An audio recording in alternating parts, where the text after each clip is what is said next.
Hello, my name is Rob Knight, and I'd like to welcome you to my presentation on MyMathText.org, which I will tell you right now is going to become MyClassText.org in 2014. And I'll explain what this platform does and how it works. But briefly, what it does is give you the ability to build your own online course with a learning management system that's free to you, free to your students, and uses the Socratic teaching method to present questions, and then you supply learning aids at the question level in homework, which is graded, and as you continue through the homework, each question is replaced if you get it wrong until you get it right. A little bit about myself real quickly. I teach at Evergreen Valley College, where I've been for the last 12 years. Prior to that, I was at a variety of community colleges. I also teach at San Jose State in the Graduate Department of Public Health. I teach biostatistics. I teach at UC Santa Cruz online statistics, and I've taught at a number of other community colleges, and I'm a full-time tenured teacher. The SLOs for today's presentation. What is an LMS? And I think most of you know it's a learning management system. Some of you might use things like MyMathLab or MyPsychLab or a number of learning management systems. How many people here have used a learning management system? So about half, which is very good, excellent. CAT, not the CAT that you think of, is a collaborative authoring tool. And this is an important part of the learning management system that I've put together. What I've endeavored to do is make it possible so that if you're teaching a course and another professor is teaching a course, either across campus or across the country, you can easily share material, questions that you make up, and it's completely open. So as you make up questions, they become available to other teachers, instructors, and vice versa. Open educational resources, I think everybody knows who's come to this conference, but by a show of hands, how many people actively use open educational resources in their courses? And definite minority. And the problem that I am solving by creating this LMS is to make that whole process, I like to call it disruptively elegant. In other words, so simple and so easy to do, it's like you have to do it. My goal in this is to essentially eliminate textbooks and to allow you as an author to make your own textbook, which would essentially be made using questions in the homework with learning aids, and you'll see as I go along how that works. SB 1052 and 1053 are Senate bills here in California that create the California Open Education Resource Council and the Digital Library. That has yet to be a reality simply because they're looking for $5 million in matching funds. So if you know of anybody with $5 million, please have them contact Barbara Orlowski. I have an advisory board for MyMathText. Barbara Orlowski is somebody I think you've met this conference. Larry Green, who's up in Lake Tahoe Community College.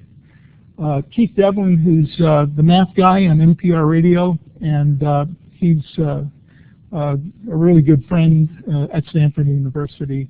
He's authored about 32 books, including the numbers behind the show Numbers, which maybe you have seen.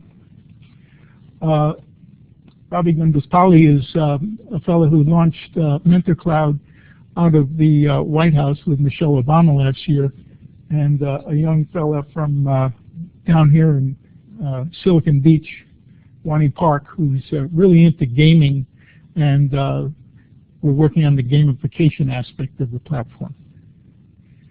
Why did I create MyMathText? The simple question was because I was frustrated. I was frustrated by publishers who continue to increase the price of even digital textbooks. My students inform me that, for example, my math lab is now up to $93 for the digital textbook. It's absurd.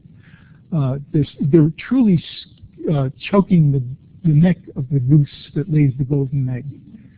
The other thing that frustrated me in terms of textbook is what I call the new edition syndrome, where students in good faith go out and buy a textbook new, and then they go to sell it to the bookstore a year or two later, and there's a new edition. They can't do that. They can't buy a used one either. Now they rent textbooks for about the price that you should have been able to buy it, which is absurd as well.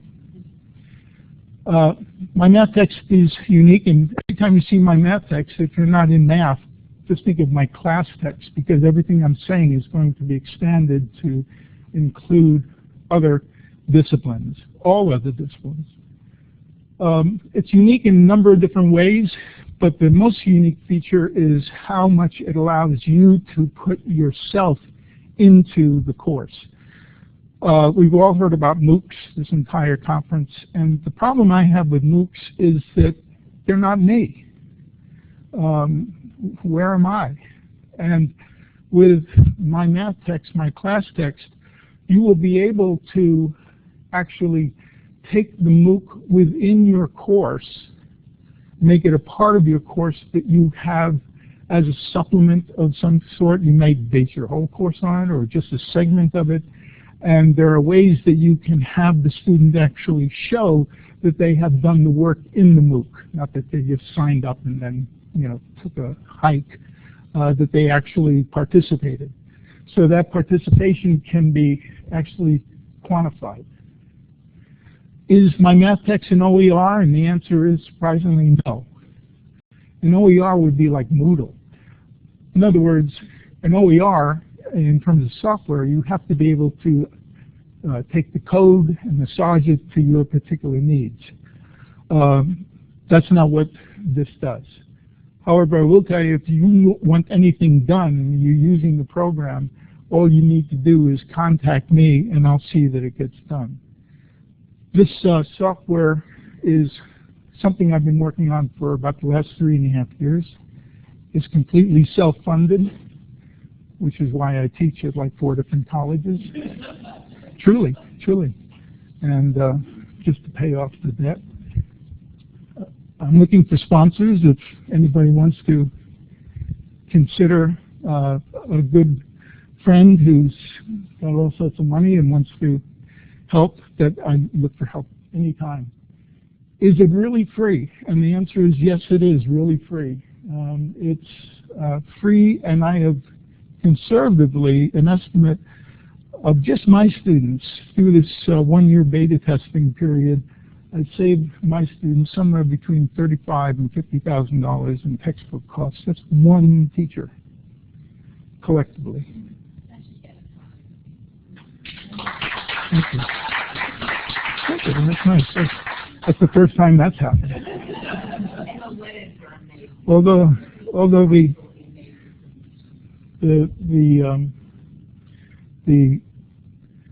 students, when they are finished, I mean, we're in a beta testing period, so there are bugs. Things happen, and that's fine. And I'm very understanding, and they're very understanding as well, because they say, it's okay, Doc, don't worry. You saved me over $100. I can work with you, and it's a nice thing. In learning management systems, you're pretty much stuck with the textbook and the author and the author's videos, and there's no way. I make my own videos. Many people do. I mean, Sal Khan is a nice guy and everything, but his videos aren't always the best, I don't think. My students think mine are better. And I know a lot of you make your own videos, but there's no way to really integrate them into your course. This is something that's very easily done. Also, you can customize it using your class notes as part of the text, as well as OER textbooks. The way that MOOCs are included into the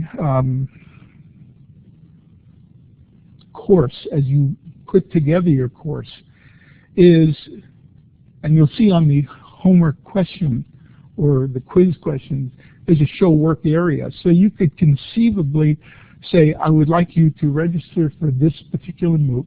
You could even put a link to it from the left-hand navigation bar, which is completely customizable, very easily done. They go to the MOOC, and then when they complete a particular exercise, there's a screen capture tool with which they can capture the screen and import the image into their show work area. And they can make further comments on it. So it might be that they are certified to have completed the first chapter and took the quiz and were certified to get 100%. They would put that right in their homework or in their quiz, or if you wanted to have it as part of a test, you could do it that way. There are several places you can do that. It's just open to your own imagination as to how you might make a MOOC part of your course. You wouldn't have to make the whole MOOC a part of your course. You might say, you know, I like the first 4 lectures that guy did, and then after that he goes into something that really isn't relevant. So you can take the best and use only that if you want. Saving money is definitely a byproduct of this. It's an important thing to do, and I think it's something that we should all strive to do. And the collaboration between instructors, you're able to share courses. So let's say on a department level, you had a course and you wanted to have that same course taught by many or several different instructors, either in class face-to-face, hybrid, or online. You could copy a course, copy the questions, and then each individual instructor can individualize their learning aids. So it's not like you're just copying everything and then it's like Rob Knight teaching your course. No. You would be copying the course, copying the questions, and then all those learning aids and so forth you can put in as your own. It could be your own input into it. You could take what you wanted to and leave out things, so you're not required to do anything, but it gives you the ability not to have to start from scratch each time. And by the way, when you make up a course and put it together, the ability to copy it to the next semester is just a click of a button and everything is copied. So you don't have to reinvent the wheel each time as you do in some programs. I know, Moodle.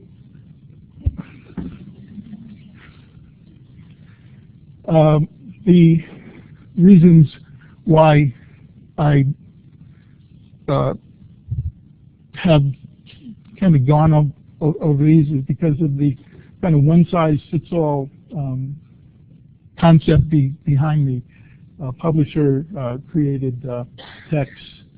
You're really prevented in using a publisher text from bringing in OER resources, if you think about it, because the publisher text costs money, and therefore you're charging for an OER, and that doesn't make any sense.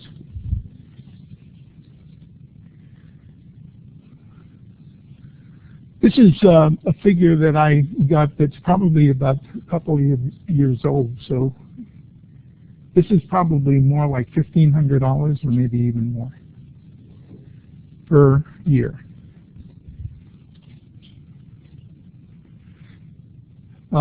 I don't know of any learning management system that really allows collaboration to any great extent. Maybe WebAssign to some degree, but not really expensive. This is what the MyMathText.org login page looks like. By the way, on the card on the back, those of you who use quick response, you can use that and scan it and you can go right to it. Or just type in MyMathText.org. This is what the student's experience is like when they log on. You see on the left side there's a left-hand navigation bar, which is, other than the assignments, completely customizable. What you're looking at here is the announcements page, and you notice a video there. That's a YouTube video that is linked to very easily using the platform. So you can have videos on your announcement, and this is a very excellent video on visualization of data and other announcements. You're also able to easily change the sequence of the announcements, which is sometimes a challenge in other platforms. When the student opens all my assignments, which is where the money is, right, where they want to get the work, you'll see that there are homeworks, there are quizzes. You can have other assignments like projects as well that are offline items. The red flag simply means that there's a prerequisite. So you can build in a prerequisite, for example, to take before you can take the quiz. Number one, you need to have done 70% on homework, number one. So they don't just go to the quiz and hope for the best. This is the heart of the platform. It's where everything happens for a student. This is the homework, and the text that you see there is typed in by you. You can also cut and paste, which is fine. So, for example, at College of San Mateo, the department is going to be meeting with me. They've done their own statistics course with notes, and it's in a PDF format, which they could link to, or they could copy paste that into a question if they have questions in there, and that would appear.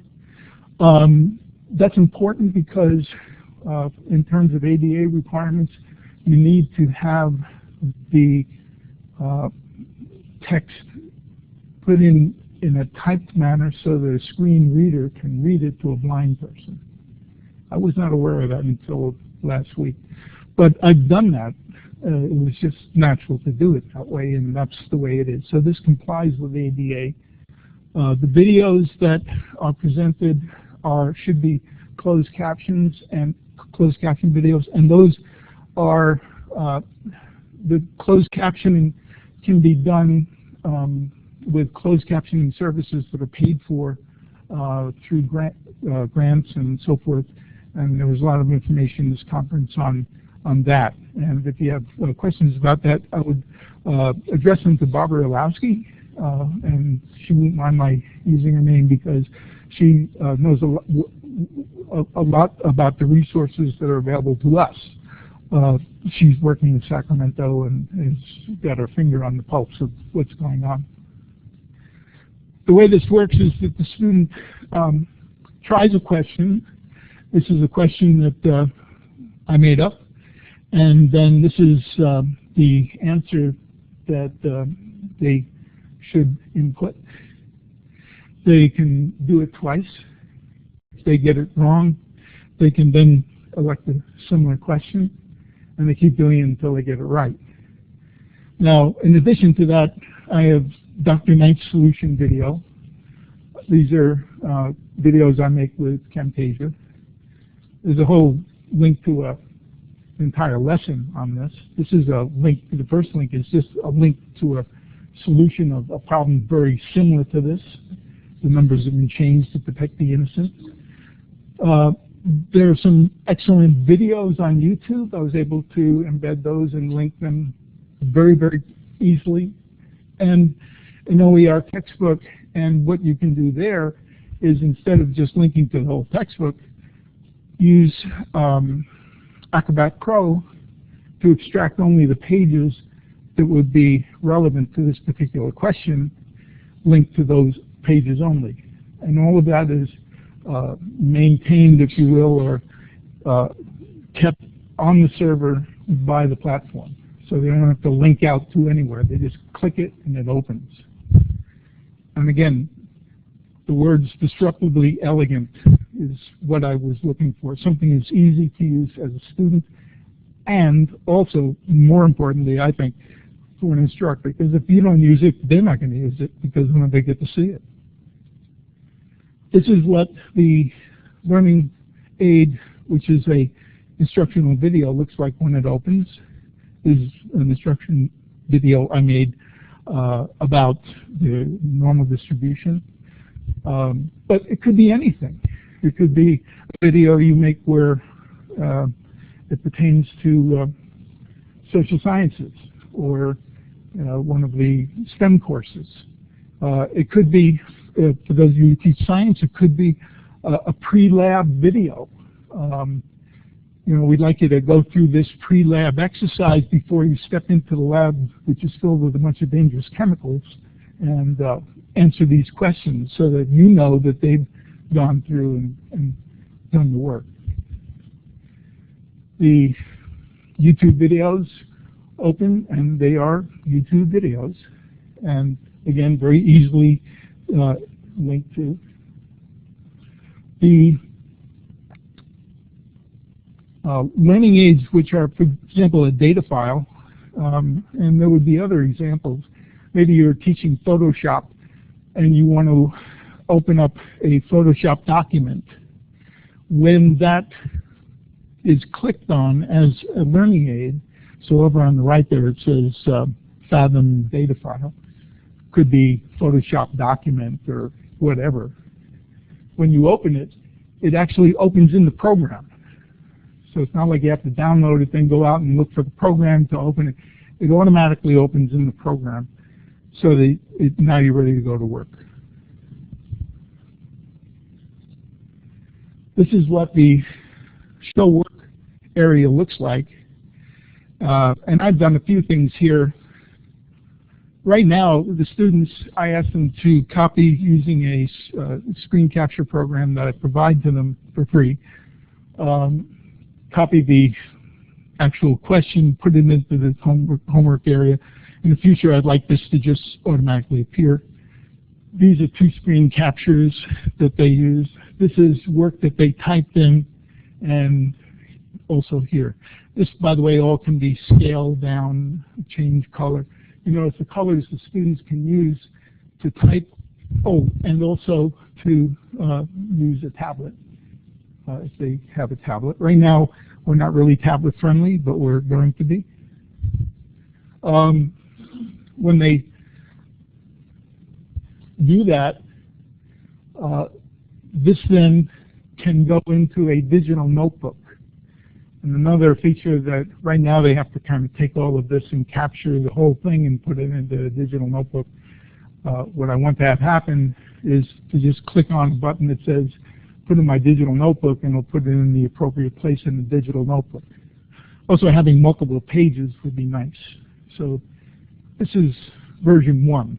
So a lot of things come to mind after you've done it that can be added to. This is the instructor's view of the show work area, and you'll notice the show work button above there in green says see work. So when you go into the student's gradebook or into your gradebook and review the student's work, if the student has shown work, then you'll see a button that says see work. And this is what you'll see, the work that the student did. And what you're able to do then is to type, and you notice the only color for you to use is red, appropriate. They can use all sorts of nice colors. You're confined to red, but they can't use red. So that means that you could start an asynchronous or almost synchronous dialogue around a particular question. This would be saved. They could open it. They can make corrections. They can save it again. You can open it again and go back and forth. So a lot of possibilities. This is what the student's view of the notebook looks like, of the gradebook rather. This is the course calendar that the student sees. The course calendar takes the student to the particular assignment when they click on it. So they know that it's due this particular day. They click on it, they go right to it. It's easy for them to email you. There's an email my professor linked on the left-hand navigation bar of the home page. And they can add attachments to it and email it to you. In terms of the course dashboard for the instructor, it's pretty typical, but it's got some really nice features. You can completely customize the left-hand navigation bar, so the course menu can be made to include links to a MOOC or links to free material for your course or any number of things. The class roster you see here, and I've worked closely with the dean of my admissions and records area. We take photos of most students when they register, and those photos are uploaded into the platform. So when the student registers, they don't need a credit card, but they do need a name. They need an email address. They need a college student ID number, and they need the course section ID number from MyMath Text, my class text. Once they use their student number, their photo is immediately pulled out from the data to be shared only with the instructor. Unlike Moodle, where your photo is shared with everybody, this is only for the instructor's eyes. A feature in this that I have myself appreciated is something called the photo roster. This is a roster that when you click on it comes up, and it's just simply the photos with the names underneath in bold. You see in the upper right-hand corner there something that says print. So you're able to print this on a standard size sheet of paper. So if you're not at your computer in the classroom, you can look at the photos, and people will think you're a genius when on the first day you know all their names just by looking down at the paper. When you click on any photo, for example, Benera here, the photo gets bigger, which is nice. And by the way, if you're sitting in a class in a smart classroom like this one is, and you've got an instructor's computer, you'd be able to have that there. But then even nicer is when you click on that little blue link underneath, the gradebook opens to show how that student is doing. So you can sort of get a, well, no wonder you're asking a lot of questions. You haven't done anything. Benera, I think you need to get working on the next chapter really quick. Okay. This is what the instructor's gradebook looks like with the names and the categories. When you click on a particular name, it opens. It shows the overall score. And for any assignment on the right there, you can email a student about that assignment. You can change the score of that assignment. For example, maybe you wanted to give partial credit for some questions that were marked completely wrong. You can review the assignment. You can change the settings of that assignment for that particular student. So if the person was sick and you want to say, okay, I'll give you another week before it's due, you can change that for that one student. And then you can also delete the assignment. So if they said, you know, I opened my assignment, my computer crashed in the middle of taking that test, and now I got a 0, and what do I do? You can say, well, don't worry about it. I'll just delete it, and you do it again. And so you can delete the assignment. You can manage the Gradebook categories so that the extended categories, homework, quiz, test are there. But you can put in projects, you can put in attendance, you can put in attitude, you can do anything you want, offline items. And those are all then categories that you can submit a grade for and that are counted in the gradebook for that offline item. The weights of the different categories. You can see on this particular course, this is the first beta testing that I did, and just to see how it would work, I put in also, in addition to homework, test, and quiz, I put in attendance and extra credit to see how that would work, and it worked beautifully.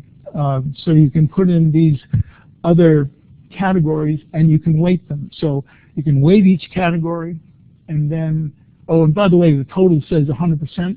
If you go over 100% or under 100%, it lights up in red. It says 95% in red. So you know that, whoop, you didn't have that up right. It's okay. I didn't want people to make a mistake at this level.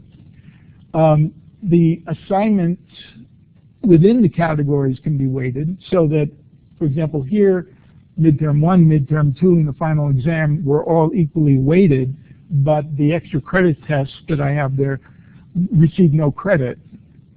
If you wanted to have the final be worth twice as much as the midterm, you could do that. Very simply done.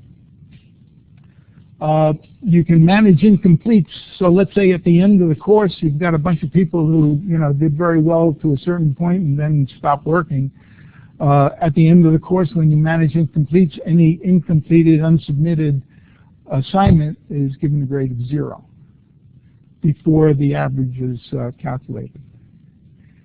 You can export a spreadsheet, and the export spreadsheet can be of an overall assessment of the student. It can be all of the homeworks specifically. It can be all of the quizzes or all of the tests. So you have 4 different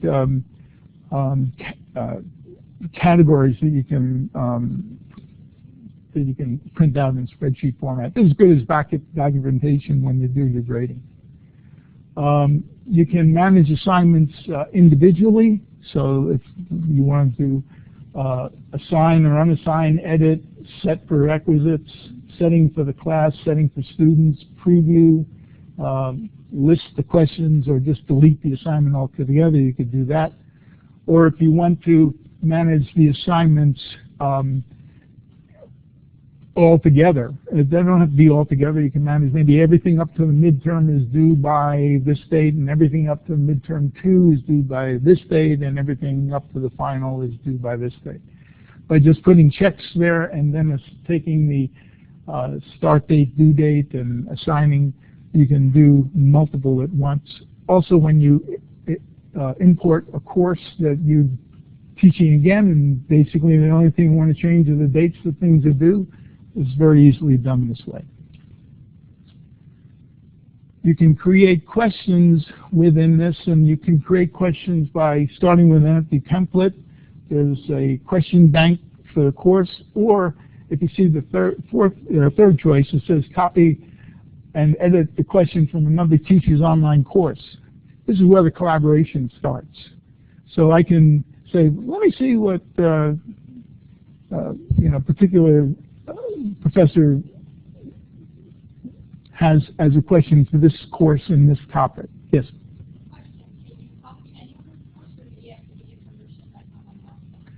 I'm making this so on a question basis you can copy anybody's. The question was, do you need permission to do it? I'm approaching this with an open sense. Everything is open, and you're going to share and they're going to share yours. What I would like to do, and the plan after this takes hold, is to actually give teachers a royalty, if you will, for questions that are used by other instructors. And that, I think, would be wonderful. So as you make up questions and as things are adopted, you actually start getting checks in the mail or whatever. And it's possible to do that. I've got a business model in mind that will do that, and it'll work nicely. Question? So as of right now, the questions you have there, you created all of them, or you just pull questions from other spaces right now? I created all of mine. Yeah, I created all of mine. Now, in math, it's kind of like 2 plus 2 equals, I didn't originate that problem, right? So that I authored it just now. So, I mean, there's only so much originality you can do in certain courses. You can copy questions from other teachers, and this is how you would copy it. You click and copy. The multiple choice and short answer questions, and there are both types. Multiple choice, sort of self-explanatory. Short answer questions in terms of math can be an exact answer. It can be any value within a range of answers. It can be, let's say the answer is 1, 2, 3, 4. If you had 1, 2, 3, you get 75% credit for that answer. So there are a number of variations on the credit that can be given. The learning aids, which are really the heart of this, are managed very, very easily, and I'll just give you a kind of a general sense. These are learning aids for a particular question, and that particular question I've assigned a solution video, kind of a lecture video to cover the whole thing, plus 2 YouTube videos and an OER text. You can have more than 5. You can have 10 if you want, or you can have none. Just because you assign learning aids at one level doesn't mean that they have to be assigned at another. So let's say I want to use that same question in a quiz or test, but I certainly don't want the learning aids to appear. They would only appear if you assign them for that particular assignment. So maybe on a test, I would like the same question to only have a table or something of that nature. You can assign just simply that one item to the question. Once it's assigned, cloned questions from that question can have those same learning aids assigned just by clicking a box. So you don't have to go through the process each time. By that I mean, if you, let's say, wrote a question and then you use that question as the basis for a group of questions to be replacement questions in your homework, you don't have to go through that process for each one of them. It's taken care of. The class banner I like to have be customizable, and this is the first step towards customization. Other things I would like to see is an actual branding, so that you could input maybe your logo from your school and things of that nature. But right now, it's completely customizable just by filling in my case, elementary statistics, Dr. Robert Knight, Evergreen Valley College, and they appear in the banner. The colors can be selected, so you could change it if it was Halloween and so forth, make it look kind of fun. You can manage the course settings very easily. Some student testimonials very quickly. The 2 biggest things I found, the 2 themes for testimonials, were the money that they saved, making it affordable, and the ease of use. And that's music to my ears, that they did find it easy to use, and that so many of them are, people who are really struggling. They're going to community college to get better employment and so forth, and to save them significant money is a real pleasure as far as I'm concerned. 2.0, and again, this is for my math text, but also my class text. For math, it's to expand the capabilities to algebraic input, for example, for the algebras, pre-calculus, calculus, etc. Develop my class text from my math text. And this actually isn't going to be as difficult as it would seem.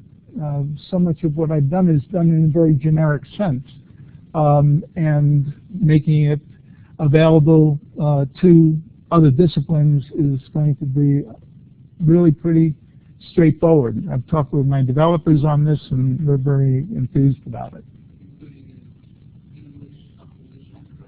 Yeah, that's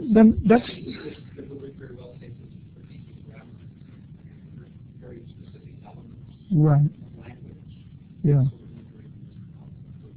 Well, the question, just for the people online, the question was, what about things like English composition, and you know, it would work in grammar and so forth very nicely. But how about something like English composition? That's where that show work area really would come in handy. So right now I've got it so you can upload an image, but it wouldn't be too difficult to have you, you know, upload a document. And then so that your assignment would be a question that would require a document, and then you would have an area there where you could award points for, right on the document when you open it, and it would have that same format of, you know, C work where it's in red, and you could use a tablet to do it, or you could type in or whatever. So I mean, that's just a matter of kind of rethinking the format slightly, not a great deal, and I think it's completely compatible with something like an English composition course. Absolutely. And the thing that's empowering about this, from my standpoint, is what's your name? Ron. Rob. When somebody, you know, says something like that to me, Ron, I think, okay, next time I'm on the, you know, line with the developers, I'm just going to say this is what we want done. Like, for example, if I use Google, the students upload a document, and then I have to open a separate response box. Right. So in order for me to respond directly on the paper, I'm having to track changes because there's a pain in the neck.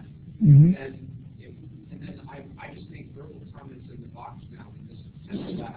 Yeah. Even my verbal comments are just related to the specific grammatic elements along with content. And it's kind of still a pain in the neck. So if there were a box where the document would open into, I could actually make comments in the box or on the paper. Absolutely. I mean, that's completely doable. It really is. We're doing it right now, actually. But not, I'm sorry?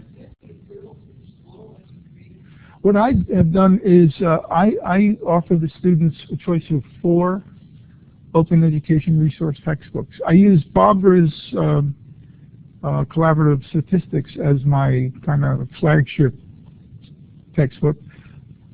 I don't really use it that frequently in the course. I use others as well, but that's the beauty of this. There's an acceptable textbook that you will make available. And you can make as many available as you want. You're not limited to one. Thing that you wouldn't even be limited to just OER textbooks if you wanted to require a textbook that they had to pay for, but that's kind of like, why would you do that? But you could do that if the only textbook that you really wanted to use was you know, something that they had to pay for. You could do that. I just think the platform makes it so easy to work at a distance with students, or even face-to-face with students in a flipped classroom. It's, you know, powerful in that sense. But to answer your question, it's a good idea to have a textbook that you can say, this is the textbook that I'm recommending or requiring for my students, but have it be open educational resource.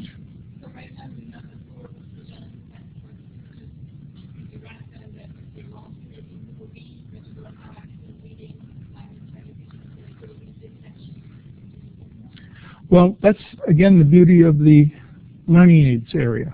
So if there's a question in the homework, instead of saying go to the textbook and good luck, I will use Acrobat Pro and extract the 1 or 2 or 10 pages from the textbook that make reference to that topic, put it right there at the level of the question, so all I have to do is click and open it, and there it is.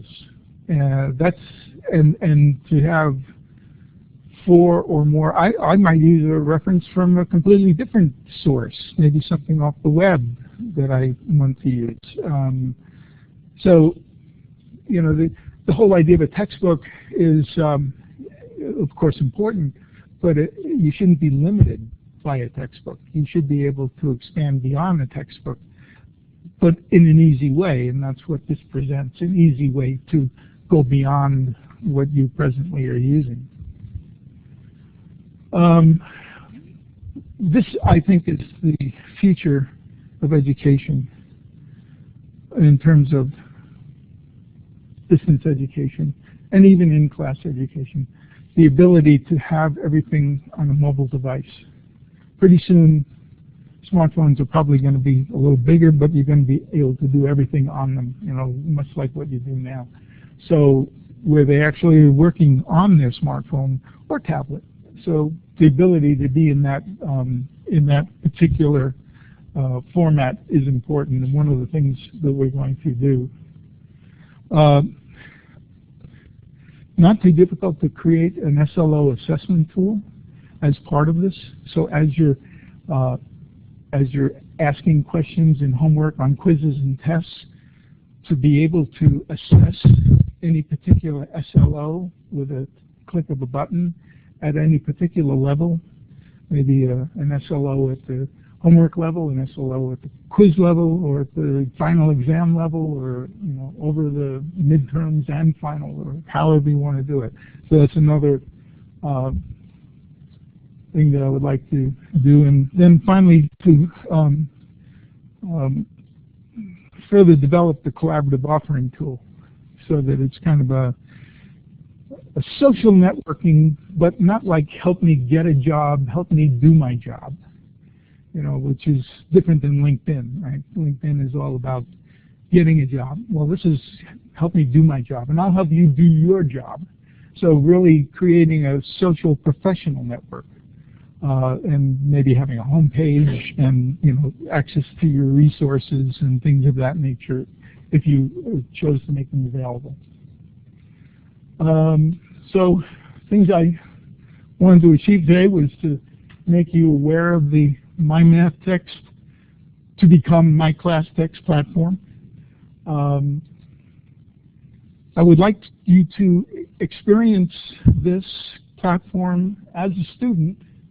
To do that, just go to mymathtext.org and click to register as a student. No. And then fill, after you register as a student, just you can use the fictitious name. And then this is the course section ID number that you would type in. And by the way, if you would like, just shoot me an email. You've got my card. Shoot me an email, and I'll shoot you back a link to a video going through the whole process of how to register. I've made a video for that that's very easy to follow. And I think experiencing it as a student, it will be illuminating, because you'll kind of get a sense of what the students can experience and how things can work ideally. So I make that available to all of you. And if you have any questions, you can certainly email me. I'll be happy to help you in any way I can. That's the Instructor's demonstration course. Yes? So in the Gradebook category, you have as many categories as you want. Yes. And then the other person has, as of right now, like for algebra, there's no palette or anything. No, we're working on it. I have to look at like MathJax and some other different formats. It's something that I have to consider very seriously and get a lot of input from guys like Keith over at Stanford and so forth, because once you're kind of committed to it, it's hard to back up. So I want to make sure that not only the ability to easily input algebraic expressions and so forth, also checking that the expressions are in fact the correct answer, regardless of the way the terms are put in and so forth. So you're familiar with that. So that presents a little challenge, but not anything that hasn't been overcome by other people. I just have to figure out how they did it. So that's it. That's MyMathText, MyClassText. I invite you to visit the site and try it as a student. And if you have any questions or input or things that you would like to see. For example, around the ideas about composition and so forth. Again, the empowering thing when you're doing something like this, it's cost me a lot of money that I've had to work very hard to get, and actually have spent more than I had, which is a problem. But the empowering thing about it is, instead of saying, you know, gee, I wish they would do this, it's like, we'll do this. You know, you will do this and you will like it.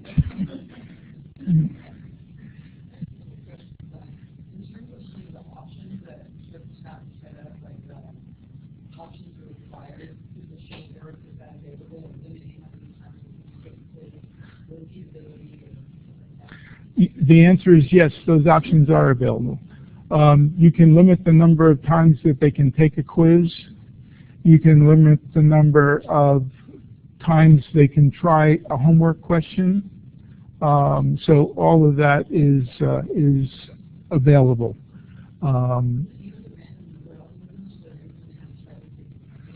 No, I found that those number algorithms are problematic in the best of hands. So what I have you do instead when you make up a problem is use that problem and then clone it and make, say, you know, 5 more just like it, with everything changed but the numbers to protect the innocent. You figure out the answer, input the answer, and now you know that when that rolls around, a student isn't going to go through, you know, 5 iterations of the problem, most likely. And if they're on a quiz, you know, your chances of having, let's say, 5 of any particular are pretty good that they're not going to sit next to somebody with the same quiz question. And if they did and they knew it, that means that they're cheating, right? They say, hey, he has the same question as mine. Yes, why do you know that? How do you know that?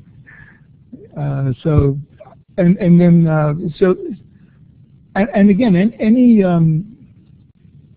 things you think of like that, feel free to ask me. And if you would like something like that, feel free to tell me, because that kind of input is really what makes a good or a great system even greater. Is like, boy, they thought of everything. Yeah, pretty much. I've been using learning management systems for 15 years. I've seen just about everything there is to see. It's not like I just made it up on my own. I've taken ideas from all of them, what I consider the best, and then a bunch of stuff of my own, too, that they don't have, that I kept saying, I wish they would, and now that I can have it that way. So I appreciate any input you have in regards to any of that. Right.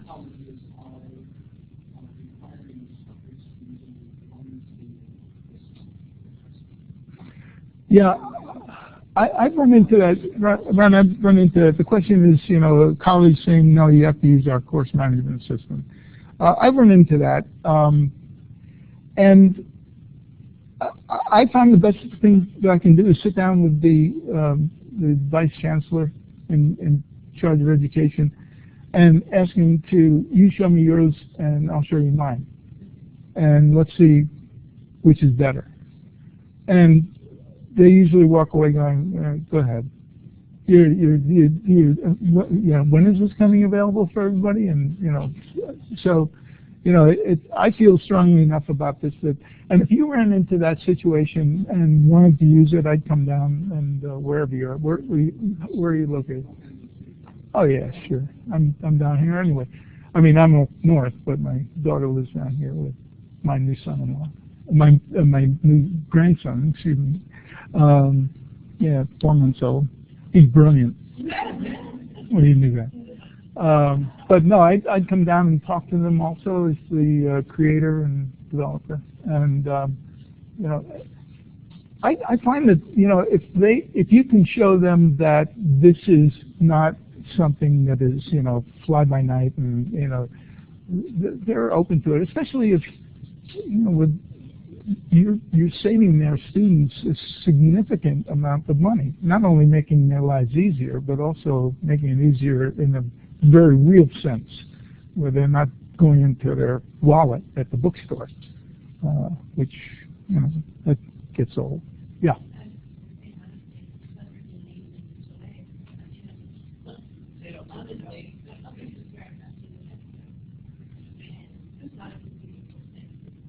Yeah, yeah. Well, you could always put that textbook in as the textbook, and then, you know, maybe since you're requiring it, of course, if they don't buy it, that's their business, right? But you're requiring that textbook, and then since you're requiring it, you could put in with attribution, you know, since you're the instructor, portions of the textbook, it's, you know, to use a learning aid. I mean, there's nothing wrong with that. I mean, if you did that in your class, if you said, you know, here's a page out of the textbook I want you to put in your notebook, I don't think the publisher would go too crazy about that. So, you know, there's a lot of things we can do that, you know, are creative. Yeah. I just want to reinforce to those questions. I'm from Alpena College, and we just used the PD office teaching system submitted a student authentication guideline that that requires every online instructor to use our official course management system. And we went through a long process with that because a lot of faculty use the publishing site. But we have something at the bottom that says that if you feel strongly that you have another publisher site or another content that will be better, you can talk to your dean. And when we created this document, we've seen that most of our college documents have the same fine print. That yes, we would like you to primarily use our course management system, but if there is something you come to your dean with justification, and just like Dr. Knight said, if you prove to them and if your rationale was good, then most likely you could use MyMathText.org, and what we require them to do is just to link or embed the web page to the program. Yeah, and another thing is, if you run into that situation and you are kind of going against the big dog, so to speak, give me a call and I'll come down. You know, I'll help you out. I really will. Yes, Nasreen, my friend from my college.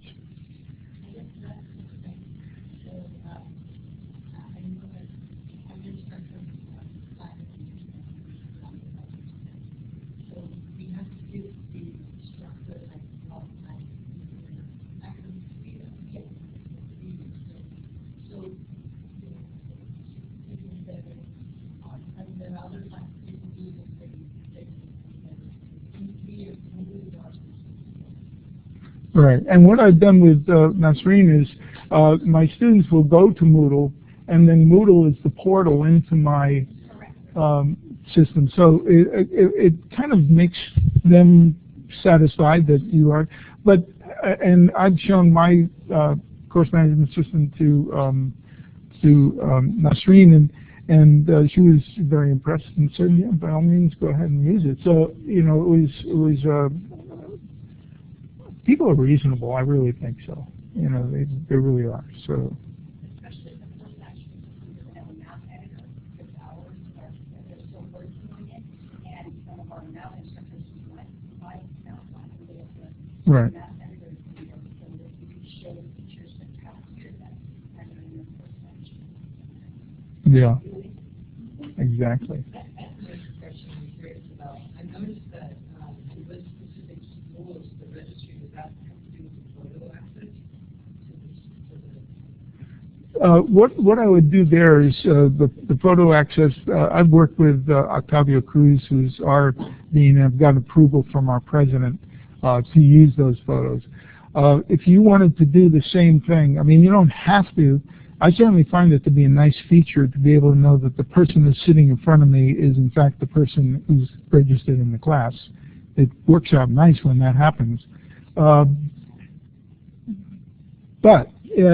if you ran into any kind of situation where you wanted me to come down and kind of present what we're doing, I think the biggest fear, and Nasreen shared this with me, is unlike Moodle, where the photos are available to everybody, and you can get into a lot of problems with students stalking students and everything else. But here the photos are only available to the instructor of that particular course, not even to other instructors. So it's very, very segregated, if you will. Very, very sequestered, to use a word that is not too popular lately. So it really is hidden from everybody's eyes except the person who really needs to see it, which is the instructor. And I think that's important, especially when I've had students. I used to take photos of my students when they're in class with an iModule on a handheld calculator, and I had one student who did very poorly, and then in my colleague's class the very next semester was brilliant. And I thought, well, gee, what happened? I guess he found Jesus over the summer or something. And it turned out when I looked at his photo and brought my colleague, it was somebody taking the course for him. And she wouldn't have known that if she hadn't said something and said, really, that Ed is doing that? Well, it's wonderful. He come to my office. Is that Ed? He said, that's not the Ed in my class. I said, this happens. I saw an ad in right down here in Southern California. It was in Craigslist. It was an ad. It read something like this: need somebody to take my statistics midterm. We'll pay $50 for a C, $75 for a B, and $100 for an A. Sit in the back of the room and keep your head down. That was the ad. Well, if you're good at statistics, it's like easy $100, right? You walk in and so. Okay, well, thank you very much. I appreciate it. Please don't hesitate to email me, phone me, whatever.